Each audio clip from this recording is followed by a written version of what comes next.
Hey there, Sagittarius. Welcome to your reading for, this is your bonus reading. I almost forgot, for December 2021. I'm just allowing the universe to decide what these readings are about. So they're about something different for every single sign. And I'm basing it off of these top three cards right here. You have the Ten of Wands, the Ten of Swords, and the Vulture card. Kind of interesting that you have that Vulture spirit at the end. This is a combination right here of the Wild Unknown and the Wild Unknown Animal Oracle. So I call it Mega Deck, but it's a combination of those two decks together, and that's what you got. So for some of you, this is going to be pretty interesting. Definitely some sort of ending. I mean, look, you start off here with the Ten of Wands here in your first position.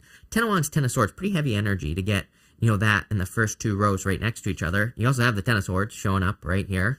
So we'll talk about that, but I do feel like there is some sort of ending, but the Vulture is all about rebirth and kind of experiencing rebirth. To me, it's a card of conservation of energy. We'll talk about that in just a minute, but I do feel like you've been dealing with some burdens in your life for sure. The burden you could be experiencing is Ten of Swords. You have the Ten of Swords, Nine of Cups, and the Lovers here. This to me kind of says that maybe there's been an ending in a relationship. I also think that it's interesting whenever this happens right here, which is pretty weird. This hasn't happened to me in a very long time, Sagittarius, but these readings, two signs have had what I call a zoom in, which is where, I feel like the universe is kind of zooming in on a card and providing more detail, and that's what's happening in your middle row here with the Ten of Swords. So we have more detail on the Ten of Swords, but I do feel like there has been a difficult ending to something that you thought was going to lead to fulfillment. I don't care if it's love. I don't know why we're not focusing here, but I feel like it could have been a love situation. I feel like it could have been any type of situation. For a lot of you, I feel like it's love, just based off the cards. So there's probably a situation that ended that you thought was going to provide a lot of fulfillment, and here you have the Lovers. So it's kind of like now you're at a crossroads. Also pretty interesting because there's been a lot of this needing to make a choice type of energy here is what I would say. The best way I could describe it is I think that kind of energetically it's like we're all getting onto a train right now, and we have this eclipse. When is that? Today. I'm shooting this I think on the 4th. I actually don't know what today is.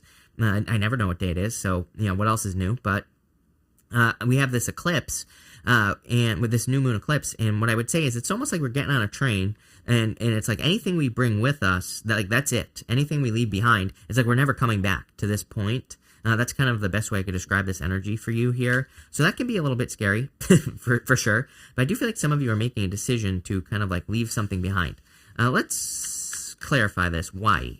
What is going on here? With the Ten of Swords, you have the King of Wands here. This is you being bold, you being assertive. I kind of see this as a final decision that you're making. Like I said, the best way I could describe the energy is like the train. It's almost like you're getting on a train with a bunch of stuff, and whatever you leave behind, that's it. Plain and simple. But I feel like that King of Wands is your energy. I feel like it's you. It's just saying you are the one that is making this decision. With the Nine of Cups, you have the Queen of Cups here. Queen of Cups is my card of a trophy. You can see here, it almost looks like she's holding a trophy in her hand. It does not look like a cup. Again, if you were to try to pour water in that cup, it would spill right out. So to me, she can represent keeping your eye on the prize. But with this Nine of Cups, it's almost like, again, I have that feeling where you thought there was a situation that was going to bring you fulfillment, love, business, whatever, doesn't matter. And maybe it didn't. So it's like you're walking away from that situation. And here you go with the Lovers. You have the Ace of Swords. Ace of Swords is about making a sacrifice. There is a palm frond on one side right here by my finger, and there's a olive branch on the other side here. Look at those finger gymnastics, Sagittarius. That's amazing. But anyway, I've been working out my fingers. That's it. And what I would say here is that the palm frond represents sacrifices or making a sacrifice. The olive branch can represent an offer of peace, but it can also just represent, abundance, gifts, rewards, things like that. So I do feel like there is a sacrifice you're making. Even the Lovers, can represent picking the new path. You can see that one tree here is dead, this other tree is alive, so it kind of represents picking the new path with the Lovers. Really, it's a card of listening to your higher self. It's been a very spiritual month, as far as readings are concerned, so I feel like the universe is really kind of guiding us and pushing us along, or our higher self is guiding us as well. Next, you have this Ten of Swords here. Again, to me, the Ten of Swords represents something being dead, done, over with. There's like, it is final. You know, there is a finality to the Ten of Swords. It is the end. So I feel like for a lot of you, this is like saying that there is an ending coming in for you here. I would say, based off the cards here, that it is something that you have put too much effort in the first place. I say this because you have the Knight of Swords here. You have the Knight of Swords, Three of Cups, and the Eight of Pentacles here. But Ten of Wands, Ten of Swords twice with the Knight of Swords here. Knight of Swords is too much effort. On a traditional Knight of Swords, not in this deck right here, this is a classic tarot, by the way, if you're wondering what deck this is. But on a traditional deck, it's like the horse looks stressed out. You know, the horse looks like it's like freaking out. It's like can't handle him pushing it any longer. So it can represent pushing something too hard. And I get that energy here where it's like if things have been too hard, if you've been pushing too much, any situation in your life, I feel like you're going to be removing those situations that require too much effort. For others, I do feel like there's just an overabundance of energy in a situation. You have the Three of Cups here. I like the Three of Cups. It's a card of a celebration. A lot of people read it as a third-party situation. I don't. It doesn't traditionally mean that, and you know, to me, it doesn't really represent that unless it comes up with like a bunch of cards. And what I will say is that you have the Ten of Swords twice, Knight of Swords, Seven of Swords. So to me, a combination like that could be a third party because you have some cards here that represent some not so nice things, especially that Seven of Swords. So I do feel that there was too much energy in something. Like I said, this is Knight of Swords is someone trying to force something to happen, but they could also be creating too much energy in a negative sense, as in they're inviting too many energies into a relationship, or they're inviting too much into a situation. So some of you, there could have been a third party. That could be why you've ended a situation. I'd say if that's the case, you're more focused on yourself. Eight of Pentacles. Eight of Pentacles, to me, is like a really good card of personal development, focusing on yourself, making things happen on your own, you know, all that other good stuff. So I feel like you're really focused on yourself. I feel like you're really focused on creating improvements in your life as well with the Eight of Pentacles. So I like this energy for you here, Sagittarius, for sure. I feel like you need to focus on what works. Eight of Pentacles, that, you know, like I've said to everybody else, the thing with the Eight of Pentacles and Knight of Swords is that there's a certain efficiency to those cards on the positive side of things. Like if we, you know, the thing about tarot is we can make it positive or negative. We have a choice. This is just an energy that is available to you at this time. So with this energy, I would focus on what's efficient in all areas of your life. That means business, work, love, everything. It's like there are probably certain things that you do that lead to better results, right? I call it, you know, or everybody calls it the 80-20 rule, right? That 80% of your results come from 20% of your effort. This type of energy here is like saying focus on the 80-20 rule and don't focus on all that extra fluff that's going on around you. With the Knight of Swords, you have the Seven of Wands. Seven of Wands, card of conviction. I do feel like you've experienced maybe kind of like defensive energy with a person. So, you know, I would be careful of anyone who's overly defensive. With the Three of Cups, you have the Two of Pentacles, juggling. So again, some of you definitely were dealing with someone who is like juggling multiple energies. Maybe not even a third party. It could be multiple parties. They could just be dating multiple people. So I feel like you've dealt with that energy here. Seven of Wands says don't settle. You know, it's like, I think some of us, like, you know, if we don't say what we really want, right, in love, and that can cause a problem.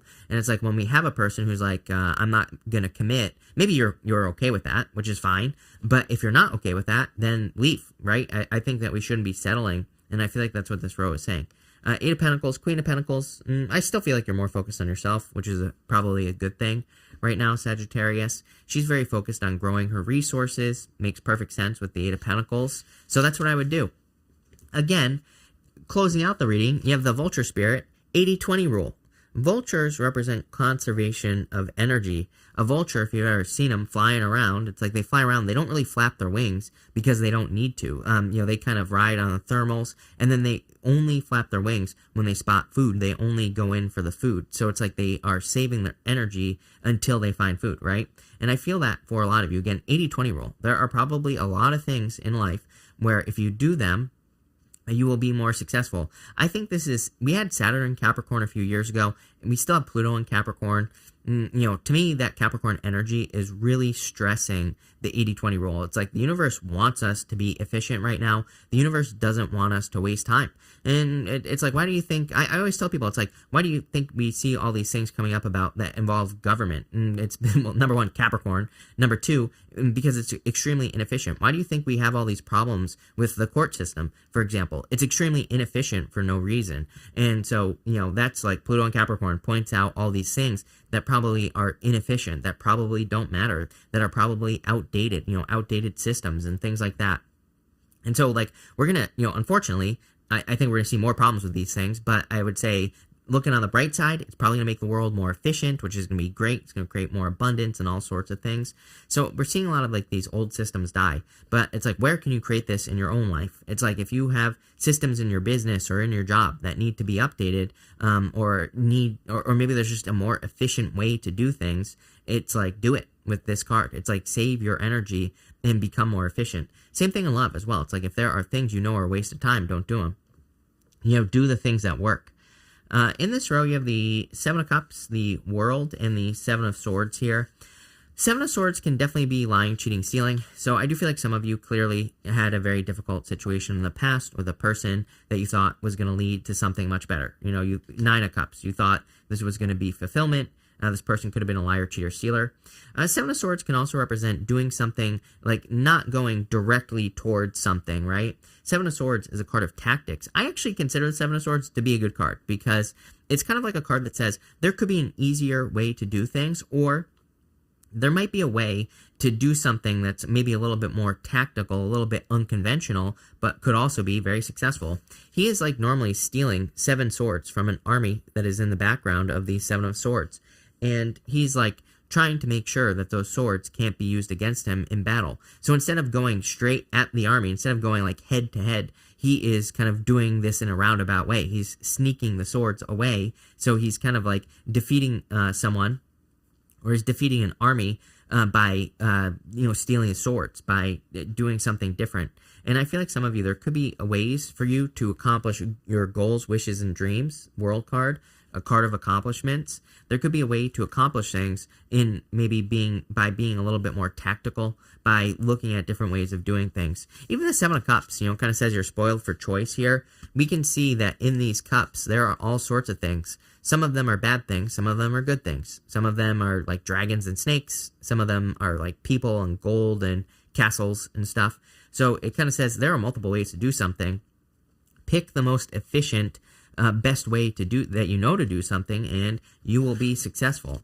I'm getting like mimic success as well here. It's like, I think that in life it is perfectly acceptable to, mimic success. That doesn't mean you copy a person. That doesn't mean you're stealing from a person or anything like that. But if you're in like work or business, it's like there might be certain things that successful people do. It's like mimic success. Maybe come up with your own way of doing things, but that's what I would do here. I feel like it'll lead to a lot of success for you in general with this energy. With the Seven of Cups, you have the Magician here, is the word I was looking for. So I do feel like there's a lot of abundance coming in for you here with the Magician.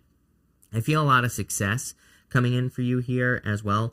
And I feel like you can manifest whatever you want, Seven of Cups, Magician. And I feel like you need to focus on beauty.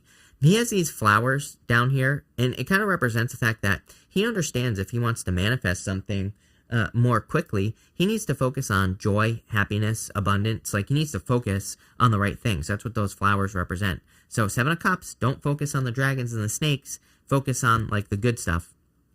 With the World, you have the Three of Swords here. Like I said, I think the sadness for not only you, but everybody is leaving things behind. Again, we're all getting on this train, and where the hell is it going? I have no freaking clue, Sagittarius. But we're all getting on a train, and everything we leave behind is being left behind. We're being asked to make decisions. Again, I don't want to sugarcoat these readings. I do feel like there are going to be moments where it's like you're being asked difficult questions from the universe. There might be situations where maybe you're still talking to a person and you get into an argument, for example. It's like, I think there are these cutoff points, if that makes sense. The argument could be a cutoff point between you and another person.